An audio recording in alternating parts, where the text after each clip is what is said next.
Bem-vindas a mais um episódio do Mulheres UOL. Eu sou Pamela Welter, host oficial por aqui, e a minha missão é anfitriar, conduzir histórias para que você que está aí nos ouvindo ao redor do mundo, hoje em 32 países, que você consiga ter uma nova ideia, ver um novo formato daquele problema, né, que você viveu através da história de uma mulher. Hoje a gente vai falar sobre um assunto que com certeza tá latente em todas as mulheres, né? Em algum nível a gente se preocupa com esse assunto, que é relacionamento. E eu tô recebendo uma mulher que não deve falar muito sobre isso, né, Dani? Normalmente na rede social não é muito meu point, As pessoas querem falar com essa mulher sobre comida, sobre emagrecer, sobre ficar musculosa. Dani Muniz, nutri, palestrante e agora podcaster. Agora podcaster também. E tomara, né, vida longa ao Descomplicast, né? Isso. Se você quiser aí já... Fui muito bem acolhida aqui no UOL, então tô super me sentindo em casa. Se você quiser, inclusive, né, ouvir um podcast sobre como descomplicar a vida, a alimentação, os seus problemas, esse é o podcast para você escutar, o Descomplicast. Bom, Dani, bem-vinda. Obrigada pelo convite, né? Até para trazer um tema assim que eu não esperava ser convidada para chamar para falar sobre isso, mas eu já super adorei, porque querendo ou não, a gente tá sempre se relacionando. Sim. Né? De um jeito ou de outro, a gente tá sempre criando relações. E sabe por que eu pensei em você? Porque eu olho pra ti e eu enxergo, né, tudo o que a grande maioria das minhas amigas são. Mulheres que se dedicaram muito pra carreira, que têm grandes sonhos, que estudaram, que, cara, eu tô aqui, tô estável. Dinheiro não é o problema na minha vida, mas eu quero resolver outras coisas. E daí, nesse mais, tem relacionamento, tem filho, tem os sonhos de outras coisas. Isso. E eu queria conversar contigo hoje sobre isso, porque eu também passei, né, esses altos e baixos em relacionamentos, e que quem sabe a gente pegar o fio da meada na tua primeira separação. Tu começou a namorar, tu tinha quanto tempo? Quantos anos? Na verdade, vamos lá, eu tive de namoros sérios, eu tive um namorado sério, na minha fase ali dos 18 aos 20, 21 ali, 2 anos, 3 anos, né, tive um namorado sério, e daí logo depois eu comecei a namorar o que veio a ser o meu ex-marido, né, que foi um relacionamento de 13 anos, né, foi bastante tempo ali, então eu me separei dele em 2000, há 3 anos atrás, foi 2020, na pandemia, ali pré-pandemia. Nossa, também. Foi bem na virada do ano, na verdade, a gente estava numa viagem na Colômbia, na virada do ano, e eu falei, eu quero me separar, assim, é um motivo, eu não tenho como dizer pra vocês, foi por causa disso, foi um conflito interno que eu vinha vivendo comigo mesma, né, talvez um pouco de tudo isso que tu falou, né, Pamela, da gente, carreira, profissão, muito acelerada, muitas coisas, hoje eu consigo, depois de 3 anos, e trabalhando muitas vertentes no meu autoconhecimento, entender o motivo pelo qual aconteceu, acolho, e, né, vivi o que eu tive que viver depois disso, mas eu me separei naquele momento para viver o que eu tinha que viver, para ser a mulher que hoje eu sou, né? Então tenho muito acolhimento com relação a isso. E fui casada com ele durante 13 anos, né? Num casamento que eu acho que todo mundo, quando pensa em casamento, lembra de nós, assim, né? Pelo menos do meu ciclo de amizades. Então foi uma história meio assim muito interna, e eu falei, não, então tá, eu quero viver a loucura do mundo. Foi isso que eu falei naquele momento da minha vida. Foi isso que eu falei, e eu colhi isso. A palavra, a nossa intenção tem muito poder. Né? Então, mais ou menos essa história. Então, eu sempre fui uma pessoa que vivi relacionamentos, mas antes do meu primeiro namorado, tive muito rolinho, aquela coisa toda da adolescência, né? Mas 13 anos, esse é o relacionamento da vida, esse né? É o relacionamento da vida. Esse é o relacionamento que, com certeza, ele influenciou tuas escolhas. Foi meu start profissional, né? Foi o que deu base para eu conseguir alçar meus voos, para eu conseguir fazer várias coisas. Então, ele é, com certeza, a base de muita coisa. De repente eu ter conseguido, né, abrir consultório em Florianópolis, Balneário Camboriú, São Paulo, né, quando eu dei esse peitaço em 2018, né, ali, é o que eu falei, a minha crise interna comigo mesma, naquilo que a gente estava conversando aqui nos bastidores, da gente ter essa energia masculina muito forte, né, de vou, faço, aconteço, foi ali que começou em 2017, né, então foi onde eu não, vou abrir, vou não sei o quê. Enfim, várias coisas aconteceu que a gente Depois de 13 anos, né, quando tu tem um relacionamento tão longo assim, também não acontece do dia pra noite essa decisão, né? Não. Tu fica remoendo ela, tu fica pensando assim, será? Será que é isso mesmo? Eu fui Será que é casada há isso? 10 anos, eu casei com 19, eu me aos 29. separei com 29, ele ia fazer 30 naquele ano. Também foi na pandemia, meu Deus, né, a pandemia. Sim, a pandemia separou, juntou muita gente. Mas eu acho que não foi, no nosso caso, não foi porque a gente ficou muito mais tempo juntos. Não, Porque não. teve gente que foi por isso, né? Passou a conviver e daí não Morou suportava junto, mais, né? Não, a não, pessoa. meu caso não foi isso. O meu também não foi esse. Na realidade, eu acho que tinha um momento universal tão grande de mudança, de ou vai ou racha, que foi isso que aconteceu. A gente tinha várias coisas positivas, mas tantos pontos que não estavam ali encaixando, que a gente rompeu. E foi bem engraçado, porque, né, 10 anos casada, depois comecei a namorar, 5 meses depois eu tava, 5, 6. Grávida. Eu tava grávida. Casada há muitos anos, nunca engravidou, logo depois começou, já tava grávida. As coisas são como elas são. Sabe o que eu vejo, assim, que muitas mulheres que vão se separar depois dos 30, ou perto dos 40, ou depois dos 40, elas vão ter várias questões, né? A primeira vou ficar sozinha? Tu não acha? Eu Antes acho do filho? Tem essa questão. É porque depende do contexto que tu tava, né? Eu tava no momento da minha vida, no meu casamento, que o próximo era ter filho. Então a gente já tinha construído a casa do jeito que a gente queria, a gente tava morando, tendo a realização profissional que ambos queríamos, né? A gente já tava realizado profissionalmente. Então, assim, agora tava naquela questão. E agora? Vamos pro filho? Então a vontade do meu ex-marido era muito a questão de ter o filho, né? E a minha, naquele momento, não tava ainda virada essa chave. Sabe, eu tava virado muito pro profissional, eu tava muito nessa fase que foi ali, mais ou menos 2018, eu abri 2 consultórios, né, abri em Florianópolis, aliás, em Florianópolis já tinha, mas abri meu próprio em Florianópolis em 2019, abri em São Paulo, abri em Balneário, então imagina, né, tava sempre, todo final de semana eu tava fora de casa. E eu acho que isso foi uma coisa que, não vou dizer que nos desconectou, mas nos colocou propósitos naquele momento diferentes. A gente não conseguiu ter uma boa, talvez, eu vejo hoje muito mais por minha parte de ceder essa conversa, né? Eu simplesmente estava na função de trabalhar e acaba que aconteceu essa situação de separar. E quando tu chega nessa fase, né? Eu estava com 36 quando eu me separei, não, mas com 30, né? Já estava naquela fase que existe um pensamento da mulher e do filho, né? A gente tem um tempo hábil biologicamente da gestação. Não dá pra ficar esperando, que tu pensa assim, hoje eu tô com 39 anos e eu tô pensando, eu não fiz ainda, mas eu tô pensando, tá, eu vou congelar os óvulos? É isso? Porque, na verdade, eu sempre pensei, não vou dizer que eu sonhei, mas eu sempre pensei em ser mãe. Nunca, não necessariamente ser mãe parida, porque eu sempre pensei em adoção também. E já era um desejo também do meu ex-marido, da gente parir e adotar. Isso já era um desejo que a gente tinha. Então, eu não sei, né? Hoje, eu tô com 39, se eu vou, eu já fiz os exames, aquela questão da guardar os ovos para ter essa base.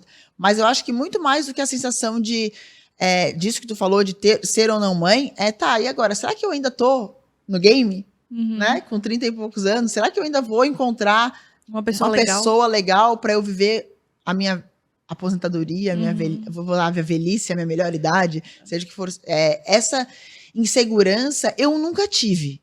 Eu nunca tive essa sensação, porque eu acho que eu vim de um lar muito acolhedor. Muito amor. Então, assim, eu nunca me imaginei muito, e sempre tive muito cercado de muita gente. Sou geminiana, né? Bem falatório, me relaciono até com postes, ele parar aqui do lado, eu já sei até a hora que ele dá a luz. Né? Então, eu costumo falar que eu sou assim. Então, eu nunca tive muito essa percepção. Mas, vivendo o que eu vivi... De ficar sozinha. Vivendo o que eu vivi. Depois, né, namorei... Logo que eu me separei, eu já comecei a namorar depois de 6 meses. Namorei 3 anos e tal, até o momento. Eu fico pensando... Eu nunca me senti... E eu tô nessa fase agora de querer estar só. Eu acho que... Não sei, importante. Né? Eu fico pensando que é tão difícil. Desafiador. É desafiador, difícil. Eu não sei qual é a palavra exata, mas o relacionamento, ele te coloca em umas questões, assim, que às vezes eu não quero ver isso de novo. Eu quero, tipo, uma paz, assim. Isso. Então, eu consigo entender o momento que tu vive. Daí, às vezes, eu olho pra minha mãe se separou, ela tinha 36. Mas, diferente, ela engravidou com 16, né? E ela teve... De ti. Isso, de mim, eu sou a mais velha, dela teve 3 filhos. Uhum. Então ela viveu a vida toda pra gente. Sim. Aos 36 ela não tinha profissão, nunca tinha trabalhado. E ela quis viver pra ela. E daí ela se separou aos 36 anos, e daí eu acho que a coisa que mais ressoava na cabeça era a questão da solidão, de ficar sozinha. E nessa questão eu acho que muitas mulheres acabam aceitando, e daí vê se tu Qualquer concorda coisa. com qualquer coisa. O Preencher primeiro vazio. que aparece pra dizer Preencher assim, vazio. é como se o tempo tivesse tão acabando que eu preciso aceitar o que O vier. que vier. E tomara que o ex-marido da minha mãe não escute esse podcast, mas o ex-marido não, o marido atual. Mas ela fala até hoje que se ela tivesse pensado bem, ela não tinha se separado. Uhum. Porque ela tinha um ímpeto. E daí, quando ela se casou com qualquer pessoa que apareceu, o primeiro que apareceu, que topou, Sim. que entregou Entregou amor, que deu um Ela pouquinho. aceitou? Ela aceitou. Ela disse: não, então tá. Se é tu, é tu. E às vezes o que acontece? Falo isso muito por experiência, né, própria. E por também escutar a história de muitas mulheres no consultório, querendo ou não, né, todo dia. Então, e pra viver a nutrição que eu vivo, a forma como eu acredito, eu passo muito por relacionamento durante o inquérito alimentar. Porque a gente sabe que a gente é fruto do meio que a gente vive, e de quem a gente se relaciona, e de como a gente se relaciona. E que a alimentação, ela tá justamente nessa história de tapar o buraco, da mesma forma que você sai de um relacionamento e acaba pegando outro porque você tá com aquela incerteza e com aquele medo, a alimentação também entra nisso, né? Então eu tenho que saber. Então, quando por experiência própria, a gente tem essa sensação de, não sei se é o medo da solidão ou de estar sozinha, mas uma insegurança. De como é que eu vou viver nesse mundo que a gente está vivendo hoje, sem ninguém do meu lado para me ajudar, né? Para ter essa coisa. A gente estava falando antes ali, né? A gente que tem esse perfil, às vezes, né? E hoje a gente está, graças ao autoconhecimento, a gente está trabalhando a nossa feminilidade, a nossa mulher. Mas a gente tem uma energia masculina muito forte. Né, por empreender, por empresária, enfim, por várias coisas. Então a gente tem essa sensação de insegurança quando a gente vai nesse mercado, nesse mundo, né, sozinha. E eu não sei se tu concorda e se tu vê isso, porque, né, não tô no mercado dos solteiros, mas eu vejo os homens muito femininos. E parece, tipo, numa posição de não tomar decisões, de não ter aquele ímpeto, né? Parece até que é um pecado ser homem hoje em dia, é uma coisa tão... Então, eu vejo minhas amigas reclamando de, não tem vontade, ambição. Mães dos homens. Tipo, tu olha, uma das coisas, assim, é ter admiração por aquele homem, Exato. né? Nossa, ele toca a vida dele. Eu ouço um cara... Os homens, às vezes, não tem nem a gente, dessa situação, não consegue decidir, chega num restaurante, não consegue nem decidir qual prato, né? O que tu quer. Ou hoje, aquele hoje homem eu não quero chato. decidir. Eu não quero decidir. Eu quero que você escolha o meu prato hoje. Ou, tipo, fica naquela onde a gente vai, nunca consegue se posicionar. Ou mais profundo, né? Ter uma carreira, ter saído da casa da mãe. Sério, pra mim, um homem, tu chega assim, sei lá, tu tem mais de 30, e tu ainda não saiu da casa dos teus pais. Pra mim, comodismo. Vai acender uma luz, assim... Imensa na minha cabeça, porque eu vou pensar assim, cara, ele é muito acomodado. Eu sou 220, eu não quero uma pessoa que eu tenho que ficar empurrando pra vida. A vida tá acontecendo. Eu acho que isso tem um pouco de papel nosso como mulher, né? A gente é muito maternal. Então a gente acaba, muitas vezes, aceitando, como tu falou, né? Aquela condição, e a gente é muito cuidadora. Né? Tanto que a gente cuida demais dos outros e cuida pouco da gente. Sim. Então, tu cuida do marido, tu cuida do filho, tu faz... E no final, o teu, tu não cuida. Então, esse papel também maternal que às vezes a gente assume, faz os relacionamentos darem uma caída. Porque a gente assume o papel de mãe. O papel que a gente não é o de esposa, não é o de namorada. É o papel de mãe que a gente tá assumindo. Do marido, do né? marido. E ainda tem que dormir com ele, e ainda tem que sentir vontade de dormir com ele, né? De fazer todo esse processo. Todas as obrigações matrimoniais, Mas olhando, assim, principalmente pra mim, essa mulher que a gente às vezes não sabe que a gente tá no lugar errado. A gente tá lá vivendo aquele processo e é o dia a dia. Eu lembro que, eu falei, né? Foi uma disruptura total, porque eu vivi 10 anos com uma pessoa que tinha uma posição muito mais passiva, daí fui para um relacionamento onde ele é muito... Ai, como é que é uma palavra certa? Eu fico chamando ele de macho alfa, coitado. Mas é essa posição, essa assim. posição de homem. De homem, assim. Posição de homem. Tomar atitude, de tenho a minha carreira e tal. E realmente... Aí tu consegue ocupar o teu espaço. E eu não conseguia entender que eu tava na minha posição errada, fora da minha posição, entende? Eu, no meu outro relacionamento, parece que eu tava fazendo tudo certo. Mas eu não estava. E eu não sentia Não tava ocupando a tua posição de mulher. E como aquilo me afetava. Porque às vezes tu tem uma insatisfação e tu não sabe nem colocar. Porque parece que tá tudo perfeito. Da onde tá vindo? Não sabe de onde tá vindo. Tu olha pra ele e ele diz, não, ele é um querido comigo, faz tudo o que eu quero. A gente Sim, tem... tá tudo bem. Tá tudo bem, mas ainda assim tem um negócio... A mulher tem isso. Isso. A mulher tem essa sensação de vamos.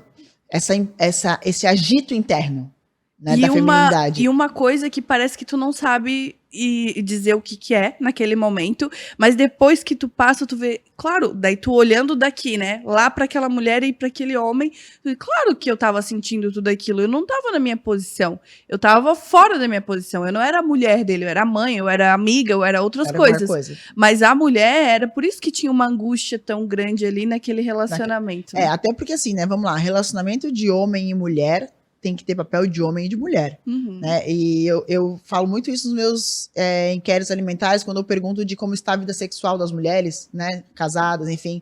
Não, a gente não tem vida sexual, então vocês não são homem e mulher. Vocês são amigos, vocês são irmãos, vocês são pai e filho, os papéis foram invertidos. E é preciso que tenha essa energia sexual para que realmente esteja acontecendo a relação homem e mulher. E quando a mulher não ocupa o espaço que ela está destinada a ocupar como mulher, uma mulher adoece e começa a vir as coisas. Começam a vir as patologias. E eu vou falar da alimentação, poderia ser umas coisas. Come demais, come de menos. Tá? Porque não tá. Aquele papel mulher não está vigente. Acontece muito no caso de, vamos pensar em relação, quando é mãe. Eu não sou mãe, tu é mãe. Sabe quando tu é mãe, tu assume uma persona de mãe muito forte? Sim, parece que não é nem que tu assume, é que é a única coisa que tu tem pra fazer. É aquilo ali. Tu não tem como correr. Porque é difícil tu, às vezes, eu falo quando eu atendo muito as mães dentro dos relacionamentos dela, e elas, né, como tá? Não tá acontecendo. Não tá. Por quê?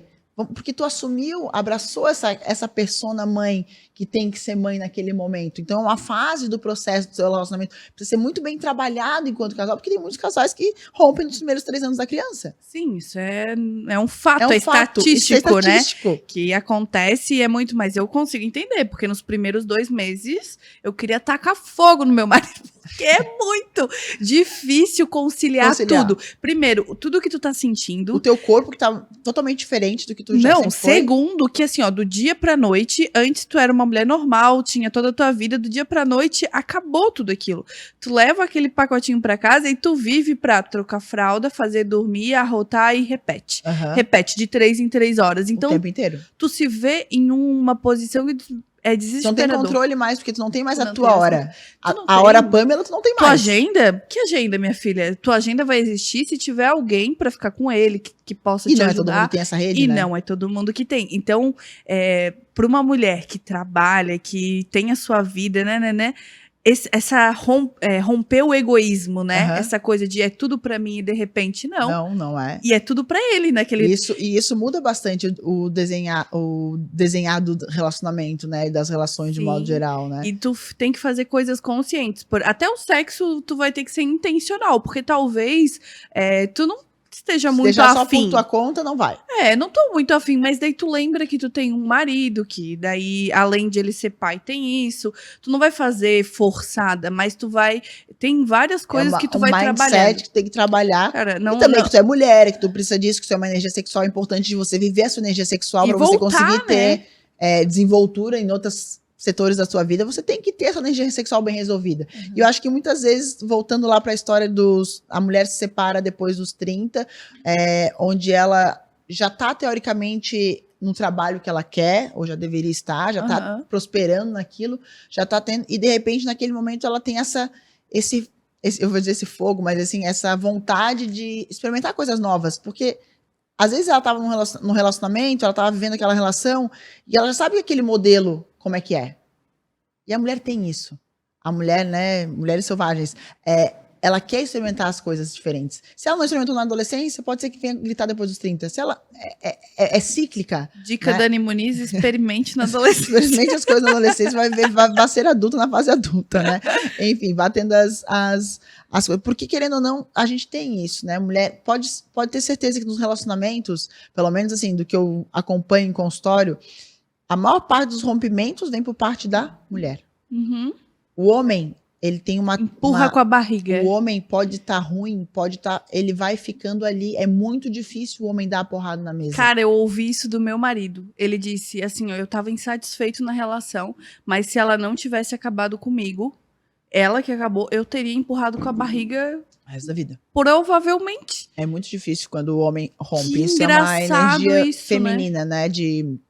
De coragem, de E várias tu vê, coisas. a coragem tá no masculino, concorda? E é a gente que Eu tem acho que tomar assim, ó, a coragem, quando a gente pensa no masculino, é a coragem da força, né? Da realização. de se arriscar, Mas de eu acho ir que a pra mulher.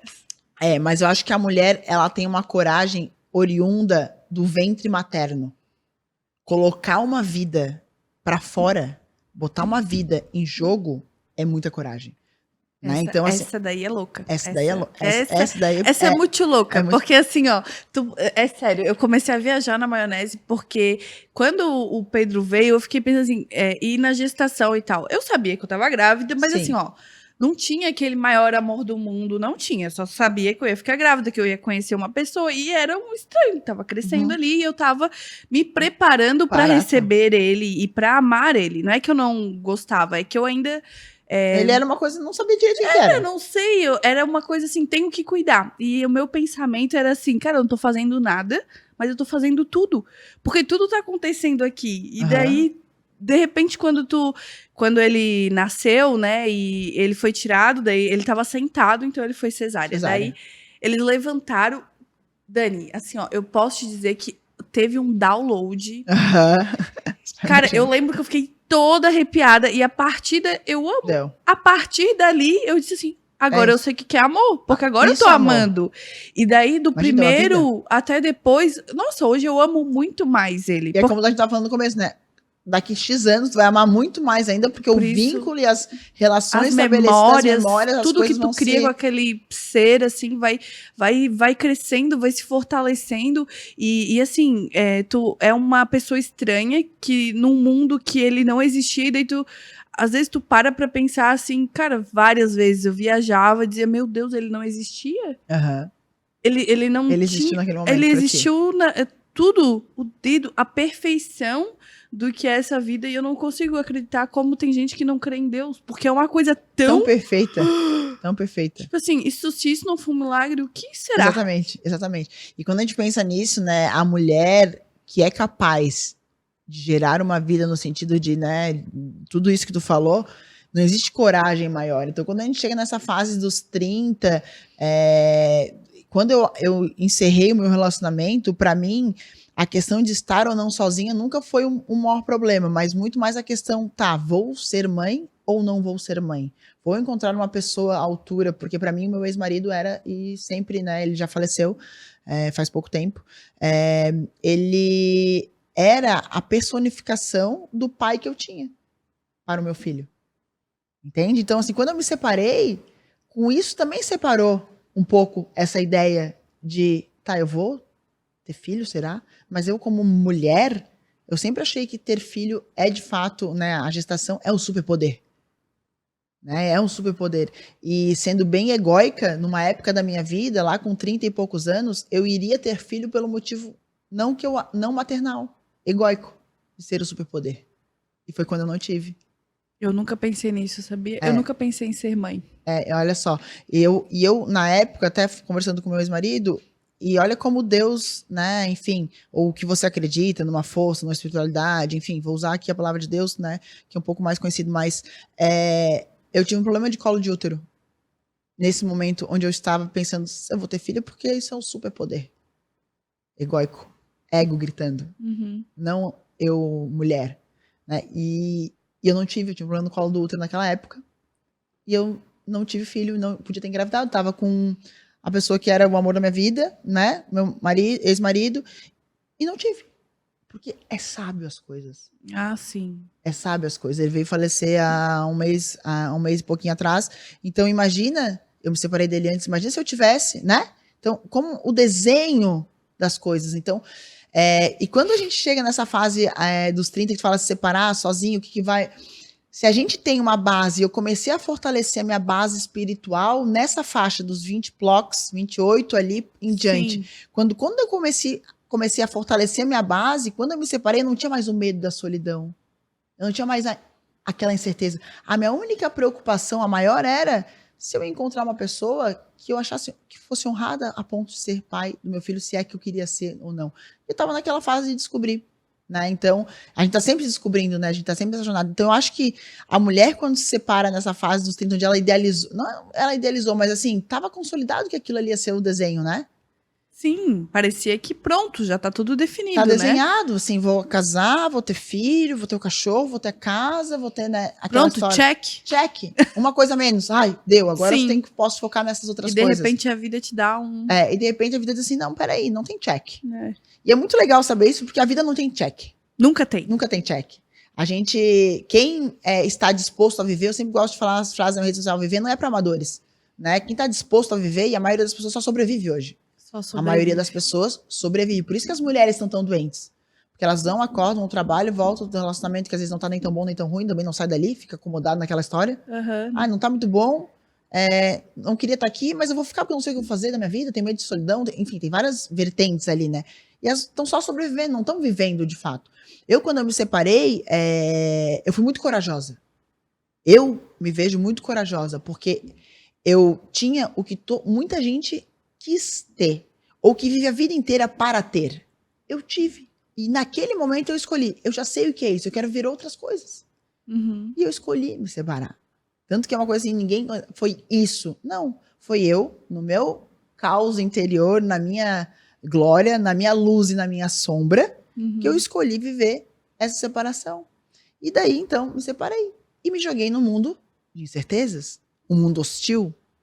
Eu vinha do mundo de conto de fadas. Sim. Entendeu? De um homem que te admirava, que te cuidava, que te amava, tudo. enfim. E de repente eu me joguei num mundo hostil, perverso, cheio de coisas. Joguinhos, né? De coisas assim que eu falei, tá. Mas foi muito importante para quê? Para eu construir, eu acho, o que vai fechar na minha maturidade dos 40 anos, ano que vem eu vou fazer 40 anos, eu me sinto uma mulher muito, muito mais evoluída, muito mais espiritualizada, muito mais, vamos dizer, vivente nesse mundo, sabe? Porque eu tive que... O que eu vivi depois da minha separação me tornou muito mais acolhedora de mim mesmo. Porque eu acolhi o bom e eu acolhi o ruim. Eu acolhi todos aqueles sentimentos ruins que tinham dentro de mim. E também consegui acolher. Porque é muito difícil, né, Pamela? A gente, no nosso dia a dia, a gente acolher o ruim. A gente quer ser o alecrim dourado. Sim. A gente quer, né? É fácil tu acolher a tua alegria, a tua felicidade, o teu sucesso. É fácil tu acolher isso. É difícil tu acolher a tua insegurança. É difícil tu acolher a tua raiva. É difícil tu acolher a tua tristeza. Tuas escolhas erradas. As tuas escolhas erradas. É difícil tu acolher assim. Equivocados. Aquelas coisas que tu fala assim, não, eu escolhi isso, não foi como eu pensei, e tá tudo bem, eu aprendi e vou pra frente. É muito difícil essa parte. Sem ficar se crucificando, sem ficar se chicoteando e dizendo, meu Deus, que lamúria. Porque olhando pro passado, né? Tipo, toma atitude, mas assim, o que tu aprendeu com isso, mas a vida é pra frente. E a gente tem uma tendência por se colocar no papel de vítima. Vítima até das próprias escolhas que a gente faz. A gente tem essa tendência de vitimismo. A gente tem uma geração que não se autorresponsabiliza por nada. Nada, exatamente. Né? Tudo é o problema. Não, acho que a nossa, não sei se tanto, mas assim, a gente vive um pouco isso. Mas a próxima geração, acho que é aquela que surta porque recebeu um não. Porque recebeu um não pode, isso aqui não tá bom o suficiente, precisa melhorar. E não consegue lidar com a frustração. Não a frustração, o não está bom o suficiente. Uma crítica construtiva, não consegue. É uma veia de derrota. Esses dias tu falou sobre a questão do ser mãe e como isso inicialmente foi uma motivação pelo ego, né? Porque era um superpoder. Fiquei pensando, assim, eu descobri muito tempo depois eu nunca pensei em ser mãe. Nunca era uma coisa assim, isso aqui está dentro dos Prioridades meus da minha planos. vida. Aham. Não. Tipo, na realidade, era estudar, trabalhar, e depois eu fui resgatar o porquê, cara. Por que eu nunca pensei em ser mãe? Será que eu não gosto de criança? Será que, né, eu sou uma pessoa tão ruim, assim? E eu lembro que a minha mãe sempre... Nossa, a vida toda, minha mãe não engravida. Não, ela engravidou com 16. Então ela tinha o trauma dela. Então ela, tudo que eu ouvia era não engravida, não engravida, não engravida, não engravida, porque aquilo parecia ser muito ruim. Eu lembro dela falando que parou a escola técnica que ela estava fazendo, porque um dia eu rasguei todo o trabalho dela e ela... Então, várias coisas na minha cabeça, ter filho era difícil demais. Era distante, E era tipo assim, não era uma coisa que eu deveria pensar, porque todo mundo me dizia que eu não podia ter. Era a preocupação dos meus pais era essa, sobre engravidar. E na minha casa tinha aquela coisa do só vai namorar com 18 anos, não sei se na tua teve. Na tua não, teus pais são good vibes, né? São queridinhos. São fofos. Mas os meus, não, 18, descobriram namoradinho na escola, apanhei, assim, ó. Olha o trauma que fica tudo, ali, né? Sabe? De tudo, é muita coisa. E daí, coisa. realmente, nunca pensei em ser mãe. Daí, quando eu comecei a chegar nos 30, a minha mãe não vai ter filho, não vai ter filho. Daí, no meu cérebro, até ontem tu tava dizendo não engravida. Não era engravida, agora... E hoje já é tem a cobrança. Já é, e agora tem a cobrança do segundo, inclusive. É sempre assim, nunca é suficiente, né? Sempre nunca é suficiente. Porque agora, não, Pedro não vai ter irmãos. Daí eu fico pensando, gente, e talvez até seja por isso que, pra mim, a maternidade não foi uma coisa fácil. Eu sou feliz como mãe, amo inteiramente o meu filho, mas os primeiros meses, assim, e quem vê os primeiros podcasts, cara, foi muito dolorido. Muito dolorido. Então, eu acho que é como as narrativas que estão na nossa cabeça influenciam diretamente. Uma vida inteira. Até como tu vai se portar com a maternidade. Porque eu poderia ter escolhido, né? Isso poderia não ter me afetado, isso poderia ter, né? Eu poderia ter ido pro outro oposto, né? Não, então eu vou ser uma mãe integral. Mas não, pra mim, aquilo ali foi muito difícil. E olha só como é, né? E tem muitas questão de crenças, de coisa que a gente herda, né? Eu sou filha de um casal, filha única. Então eu tive muito investimento materno e paterno, ou seja, toda a atenção era voltada para mim, né? Toda, né, essa situação. E eu sempre fui apesar de eles serem meus pais, eles vieram muito nessa vida com o papel de servir, eles servem muito as pessoas, né? Minha mãe é empregada doméstica, meu pai é pedreiro, então assim, agora são aposentados, né? Mas assim, eles sempre serviram muito. E eu, na minha mentalidade, eu sempre fui muito mais, como eu tive muita base, eu pude voar. Porque eu sabia que a minha mãe fala uma coisa, minha filha, tu se joga do 6º andar sem rede de proteção, porque eu sei que tu vai estar lá. Sim, tu é a rede de proteção. Entendeu? Então, assim, eu tive essa educação e ao mesmo tempo que na minha psicoterapia eu preciso tratar muito isso, porque, né, pra não achar que é invisível, pra não achar que várias coisas, e porque na questão da maternidade, eu ficava pensando assim, eu não sei se eu vou conseguir ter essa dedicação que meus pais tiveram comigo. Não sei se eu quero ter. Porque eu vou ter que abrir mão. De tudo? A minha mãe, ela fala assim pra mim, ela assim, tu, quando ter filho? Ela falava, né, agora parou um pouco de falar de filho, mas assim, adotei mais um cachorro, daí agora ela tá mais... ela falou assim, tu, quando ter filho, tu vai botar o filho no quê? Vai botar a mochila nas costas do filho, vai botar ele na mochila e vai levar pra tudo que é lado, que tu anda, tu vai pra um lado, tu vai pra direita, tu vai pra esquerda, hoje tu tá aqui, amanhã tá em São Paulo, amanhã tá não sei onde, tu vai fazer o que? E tu sabe que esse pensamento, às vezes, fica reverberando da mesma forma que a tua mãe dizia... E da mesma, a mãe sempre falava assim pra mim, só vai saber quando tu é filho, quanto que tu foi. Porque eu fui uma criança extremamente acelerada e agitada. Né? O meu primeiro episódio do Descomplicast, a entrevista com eles, fala disso, né? Ela disse, você é o cão. Ela falou, a gestação foi ótima, o problema foi depois que ela nasceu, né? Virado no cão. Porque eu era extremamente hiperativa, né? Enfim, então, tudo isso, aquela vozinha fica na nossa cabeça. Pra ter ou não ter, vou ou não vou, sabe? Então, querendo ou não, eu ficava pensando, mas será que eu vou ser tão boa quanto os meus pais como mãe, que eles abdicaram tudo? Minha mãe parou de estudar pra quando eu nasci. E assim, será que eu tô disposta, né, a essa situação? Então, naquela época, quando eu tive essa primeira ímpeto, eu ia ser mãe não pelo motivo que hoje eu seria. Então, eu me sinto muito mais madura nisso, né? Claro, psicoterapia ajuda bastante, a gente trata bastante, a gente vive bastante, mas pra entender disso, né, que essa doação enquanto mãe é a maior doação que você faz em vida. Maturidade ajuda muito, né, Dani? Com certeza. E maturidade não tem, É o tempo. é o tempo. Não adianta de querer ser maduro aos 20 anos, não vai ser isso. É o Tem tempo que e as deixar as experiências coisas de vida. passarem, tu tem que levar bastante na tua cara. Tu pode Isso. até ser inteligente pra aprender com erros dos outros, né? Isso, mas Que nada como tu aprender com o teu Mas próprio erro. nada como tu aprender e passar e dizer assim, tá, esse caminho aqui eu já trilhei. É, Não é esse. quando eu me separei, a minha mãe, né, meu pai eram bastante apegados ao meu ex-marido e foi um sofrimento muito grande pra eles, né? O pai até começou uma depressão. E eu lembro de eu ter sentado com a minha mãe e falar assim, mãe, olha só, eu preciso ralar a cara no asfalto. Tu não pode impedir. Mas minha filha, tu tá, né? Sabe Deus que vai. Aquela preocupação de mãe, né? Uhum. Eu falei, mãe, eu preciso ralar a cara. Se eu ralar a cara no asfalto e eu preciso sentir essa dor. Porque talvez é a única forma de eu aprender a não ralar mais a cara no asfalto. Uhum. Não tem como tu me segurar para um lado, segura pelo outro, sabe? Ter esse papel, né? Minha mãe, ela é essa grande leoa, assim. Então, assim, eu preciso ralar a cara no asfalto para eu entender. Uhum. Ó, aqui dói. Sim. E tá tudo bem doer. Eu vou acolher isso daí. Ô, Dani, pensando nisso pra gente ir pro final Sim.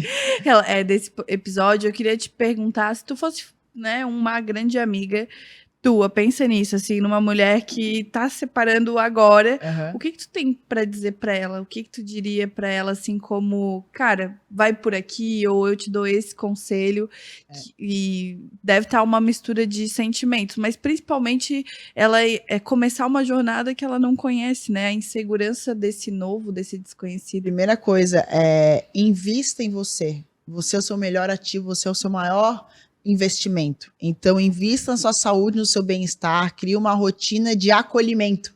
A gente tende nessa fase da vida a querer se juntar todas as culpas, todos os julgamentos contra nós mesmos. Então, se acolha nesse momento.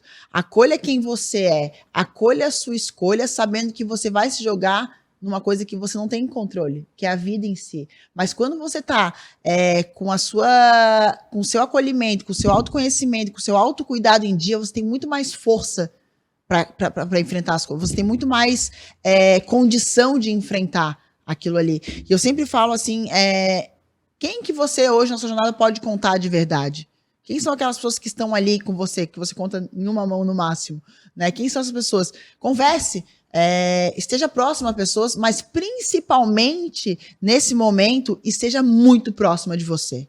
Esteja muito próxima de você. Você vai encontrar o seu caos, você vai encontrar a sua glória, você vai encontrar a sua luz, você vai encontrar a sua sombra. Acredite, eu passei por isso, mas você vai acolher e vai nascer, renascer quantas vezes for necessário, porque você tem o seu superpoder, que é o seu autocuidado. E isso é o seu superpoder.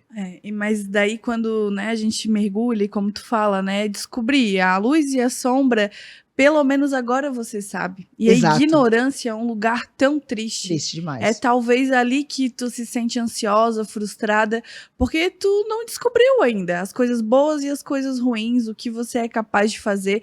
Então, realmente, esse mergulho em si é tomar tempo para si. A gente fez um episódio esses dias e ela falou assim que a maior ferramenta do feminino é você tomar tempo para si. Não sei se é o ócio, mas é o ficar sozinha, escutar seus pensamentos, olhar para sua vida para frente, para trás e dizer assim, tô aqui agora. E é nesse agora que eu tenho que agir, né? As minhas decisões, o que vai ser daqui pra frente. O agora tem um poder incrível de acontecimento, né? De realização. Então invista no você agora, né? E aquele clichêzão, né? É chamado de presente, mas é um presente, né? É o único presente que a gente tem. Dani, muito obrigada. Obrigada, pelo adorei coração a nossa aberto, conversa. pela conversa fluida. Obrigada, adorei. E tenho certeza que até o próximo podcast. Com certeza. Obrigada.